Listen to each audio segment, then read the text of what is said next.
Allah took different parts of the earth and He molded it into clay, and from there was water added to that until that clay turned dark and black.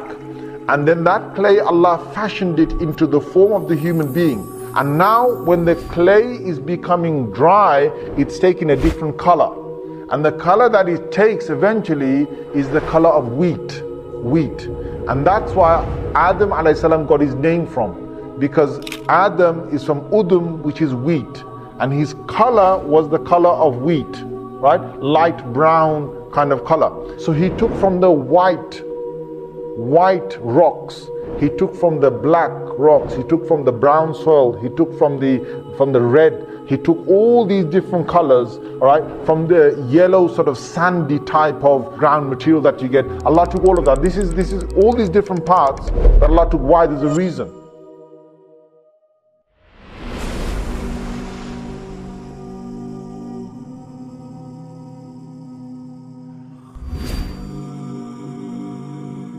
Allah created a creation called the Ruh, which is the spirit. He created a creation from which, if He blows, or if from that Ruh something transfers into the clay, that molded clay that is dead, that has got not just a shape and a form, if that goes in there, then it allows that person to become alive and to move. So suddenly Adam A.S. found himself alive.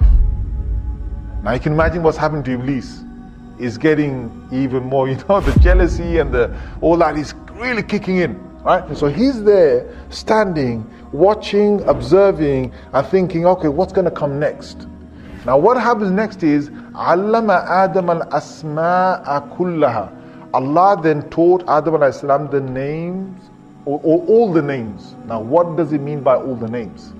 Here again, Mufassirun have debated. Then there's lengthy pages of what are these names that was taught them. Whether they're names of Allah, or are they the names of the angels? That's one quotation. Are these names of certain things that the angel never knew of? Or are they things that the angels also knew of? Because Allah then challenged the angels to try and say the names of these things. What were these things? So according to the Mufassirin, a dominant thing seems to be that there were things on the earth to do with becoming a vicegerent, to becoming a khalifa, to now reigning the earth in a way that has never been done before. Because the angels had seen the jinns and how they lived on the earth. So they didn't, what did the jinns do? The jinns couldn't build buildings. The jinns didn't know what buildings were and how to make monuments and so on. The jinns did not know, and they did not need material things to live. The jinns, they didn't need material things to live.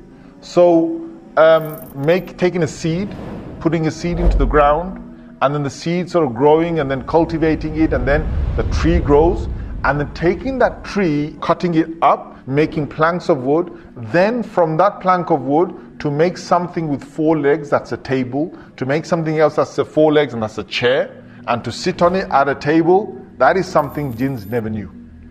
That's something that jinns never knew. Things that a human being will be able to do. As a human being, inside your mind, you've got this brilliant ability to innovate. And this thing of innovation was not in the jinns. And this is what really made Iblis jealous. You can imagine the feelings that are going in Iblis. So Allah first said to the angels, He said, "Oh angels," He said, "tell me what these things are." And the angels didn't know. If the angels looked at a table, they wouldn't know what that table is. They wouldn't know what chair is. They wouldn't know, a house, and inside the house, they wouldn't know that. The angels wouldn't know, to make a building to govern people or whatever. They wouldn't know any of this. They wouldn't know the difference. Allah said, okay, go and tell me. La ilma lana. We don't have the knowledge, except for the knowledge that you have endowed us and you've given us. Then Allah tells Adam A.S., says, "Oh Adam, now ambihum bi asma." Tell me what are these concepts, these names here. So Adam A.S. said, that's the table, or that's the chair. I'm not saying he said table. I'm not saying he said chair. Whatever those things was, he said that's that, that's this, that's that, that's this. And they were absolutely amazed. Now even Iblis was like, I don't even know what this is. And this thing Allah's created, he knows all of this.